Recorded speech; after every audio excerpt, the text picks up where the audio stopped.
Oke, Assalamualaikum warahmatullahi wabarakatuh. Perkenalkan kami dari kelompok 1 akan mempresentasikan hasil presentasi dari kelompok kami yang berjudul Konsep Guru sebagai Profesi.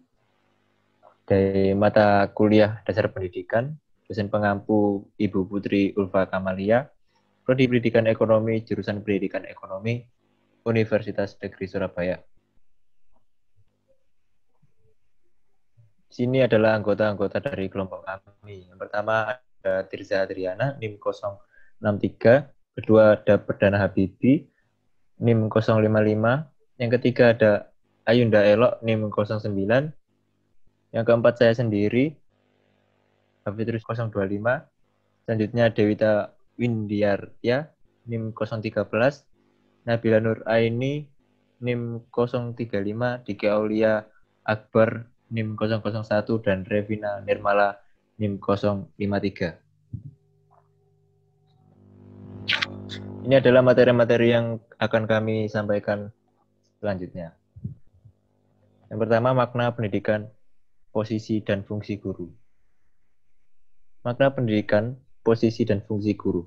Dalam kehidupannya, manusia mendapatkan pengaruh dari beberapa faktor yang mempengaruhi pertumbuhannya. Pendidikan adalah sebuah proses yang melekat dan mempengaruhi proses perkembangan dan pertumbuhan seluruh potensi manusia tersebut secara positif sehingga pertumbuhan dan perkembangan manusia itu selaras, serasi, dan sempurna.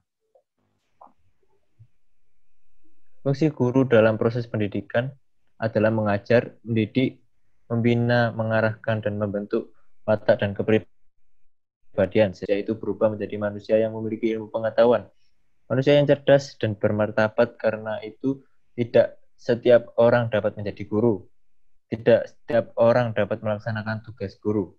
Guru memerlukan pendidikan profesional yang dapat menghasilkan guru yang memiliki kemampuan profesional yang disyaratkan oleh jabatan guru sebagai sebuah profesi. Selanjutnya, arti guru sebagai profesi. Arti guru sebagai profesi. Guru adalah jabatan profesional yang memiliki tugas pokok yang amat menentukan dalam proses pertumbuhan dan perkembangan peserta didik. Adapun persyaratan profesi guru adalah antara lain sebagai berikut.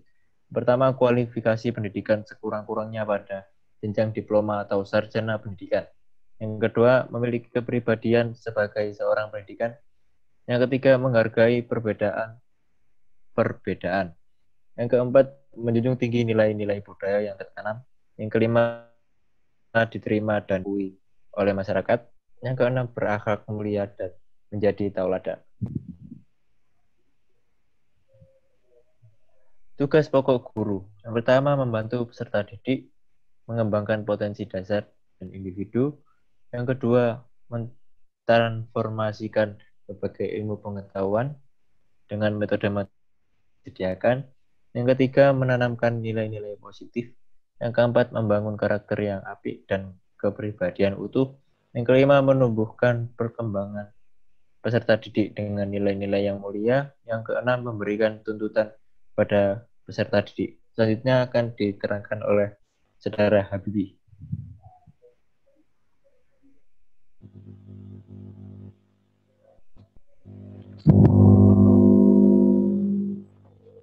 Ya, jadi langsung area strategi kompetensi guru dan program pendidikan guru saat ini.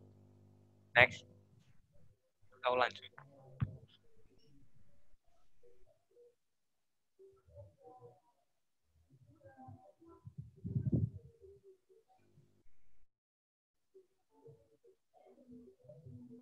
Model kompetensi baik dalam pengembangan kurikulum maupun dalam performa guru akhir-akhir ini mendominasi pemikiran pembuat kebijakan pendidikan. Untuk pendidikan guru, kompetensi guru yang sesungguhnya terfokus pada bidang-bidang di bawah ini. Pertama, bidang sosial, yaitu memahami berbagai faktor yang berpengaruh dalam menciptakan lingkungan belajar yang mendukung proses pembelajaran.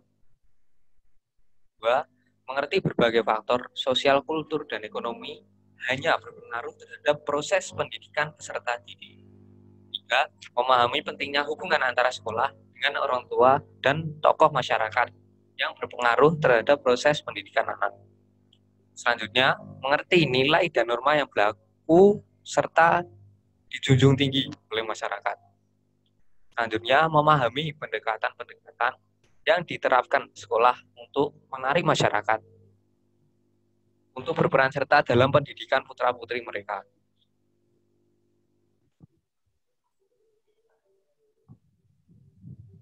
Yang kedua, bidang profesional, yaitu menguasai substansi atau materi serta isi teaching subjects atau mata pelajaran yang menjadi bidang keahliannya dengan baik. Dan selanjutnya, menguasai learning equipment dan learning resources yang diperlukan untuk proses belajar dan mengajar. Selanjutnya, menguasai bagaimana mengolah learning resources dari lingkungan hidup sehingga dapat digunakan untuk mendukung proses pembelajaran.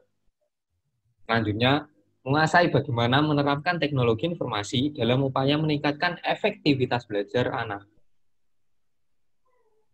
Yang terakhir, menguasai bagaimana menyusun rencana pelajaran yang mengemas isi, media teknologi, dan values dalam setiap proses pembelajaran.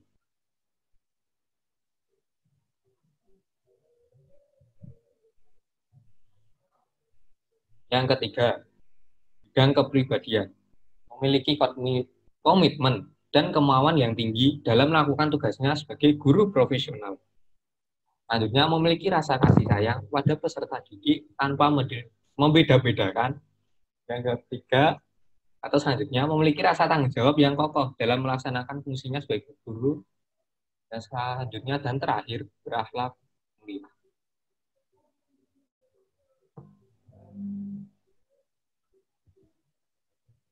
Yang keempat, bidang pedagogik. Memahami dengan baik hakikat serta ciri-ciri peserta didik yang tumbuh dan berkembang terus-menerus.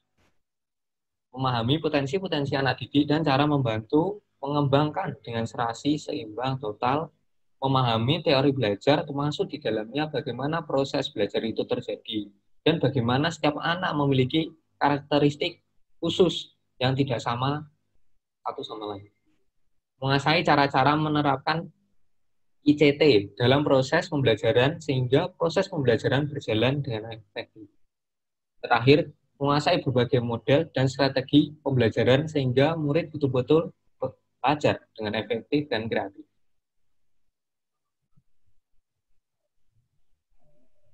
Yang selanjutnya, kualifikasi pendidikan bagi guru dan program pendidikan guru saat ini.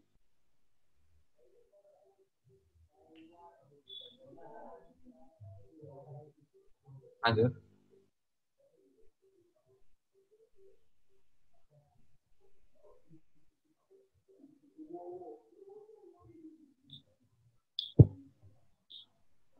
Kualifikasi pendidikan guru. Pembahasan terkait prinsip profesionalitas dan kualifikasi. Bahwasanya profesi guru dan profesi dosen merupakan bidang pekerjaan khusus yang dilaksanakan berdasarkan prinsip sebagai berikut. Memiliki bahkan minat, panggilan jiwa, dan idealisme, memiliki komitmen, kualifikasi akademik, kompetensi, tanggung jawab. Memperoleh penghasilan yang ditentukan sesuai dengan prestasi kerja, memiliki jaminan perlindungan hukum, memiliki organisasi profesi yang berkaitan dengan tugas keprofesionalan guru, memiliki ijazah bila guru minimal S1 dan dosen minimal S2 sesuai pelajaran yang ditempuh. Telah menempuh syarat kelayakan dan kualifikasi guru dan juga memiliki kemampuan kompetensi untuk melakukannya. Dan selanjutnya, kegiatan guru seperti kompetensi sosial, kompetensi pedagogi, kompetensi kepribadian, dan kompetensi profesional.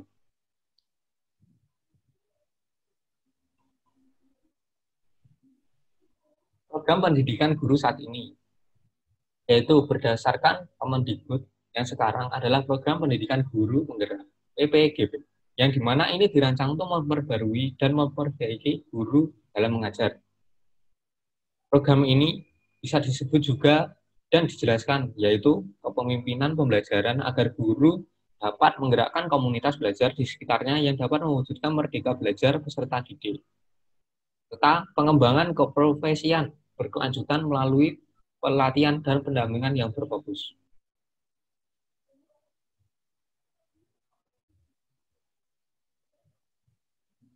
Selanjutnya, pendidikan profesi guru.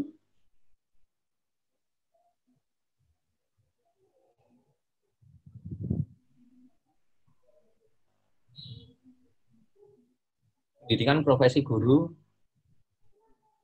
yaitu menurut Undang-Undang Republik Indonesia Nomor 14 tentang guru dan dosen menyatakan bahwa untuk dapat ditingkatkan menjadi guru, seseorang harus memiliki sertifikasi pendidikan, di samping memiliki kualifikasi akademik minimal, yaitu sarjana atau diploma 4.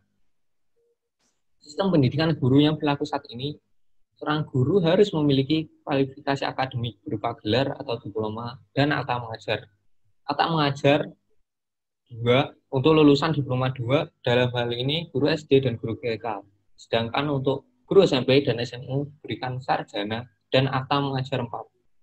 Akta mengajar tampaknya sama dengan sertifikat mendidik atau sertifikat profesi guru.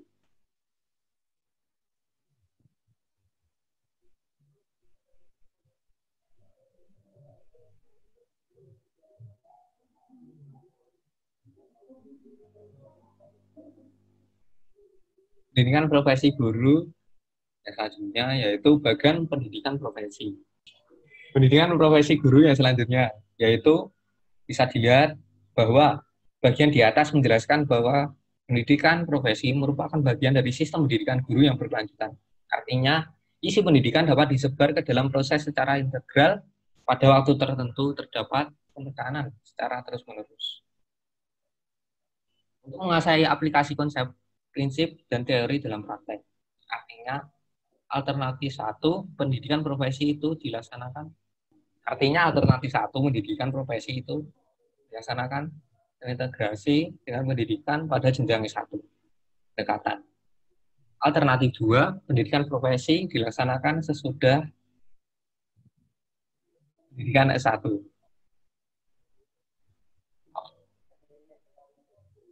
Dan selanjutnya, kurikulum pendidikan profesi.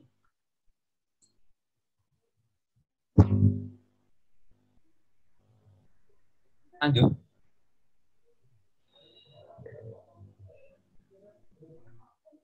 Yaitu dengan merujuk dan berpedoman pada area kompetensi guru yang telah diuraikan secara rinci sebelumnya. Maka, kurikulum pendidikan profesi dapat dikembangkan dengan difokuskan pada hal-hal berikut ini.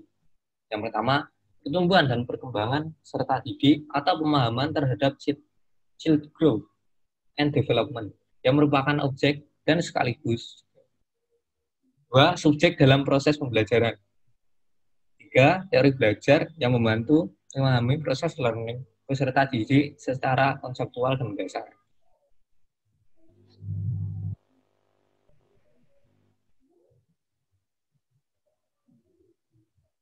Selanjutnya yang keempat, teaching learning strategies yang merupakan metodologi, pendekatan, dan cara yang dapat digunakan oleh guru dalam proses belajar mengajar.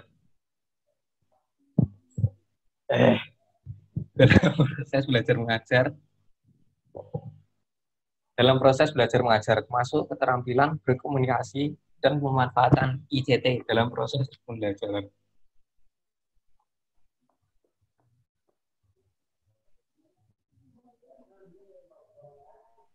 Yang selanjutnya, learning assessment yang mencakup konsep, prinsip, dan teknik serta pengolahan hasil asesmen yang terdapat dan dapat digunakan untuk menilai dan mengukur proses serta hasil pembelajaran. Yang keenam, etika profesi guru. Yang 7, teaching practice. Yang 8, research on teaching and learning untuk mengokohkan kemampuan profesional guru.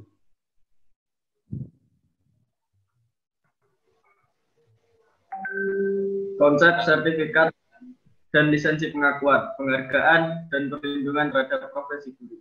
Next.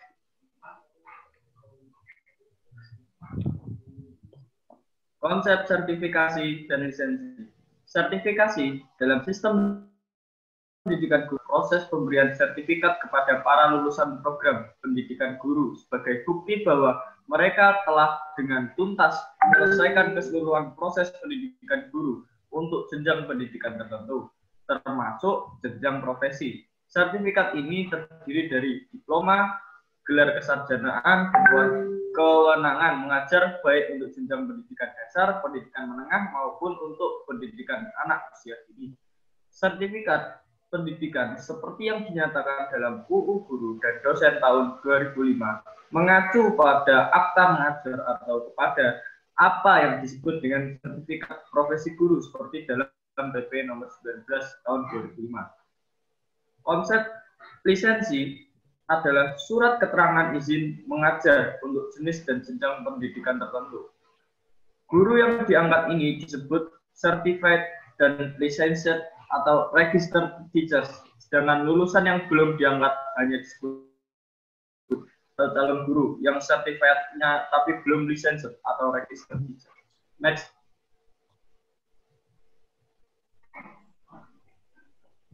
Pengakuan, penghargaan, dan perlindungan terhadap profesi guru. Kekeliruan dan kesalahan konsep dan persepsi terhadap guru terjadi terus-menerus, sehingga guru itu tidak layak dipandang sebagai sebuah profesi. Karena itu, siapapun yang memiliki gelar kesarjanaan dapat tampil menjadi guru. Kesalahan semacam ini banyak mengakibatkan kesalahan dalam proses pendidikan nasional Indonesia.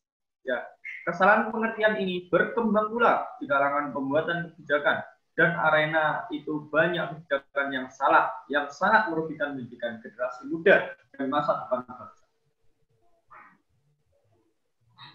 Penghargaan dalam berbagai bentuk termasuk sistem intensif yang layak sulit diwujudkan. Guru dari sisi ekonomi tetap merupakan masalah nasional yang tidak pernah selesai. Undang-undang guru dapat dijadikan pijakan untuk membangun image dan posisi guru, untuk membangun kembali martabat guru sebagai profesi. Next. Terima kasih. Berikut tadi adalah presentasi dari kelompok kami. Kurang lebihnya kami mohon maaf. Wassalamualaikum warahmatullahi wabarakatuh. Waalaikumsalam warahmatullahi wabarakatuh. Oi.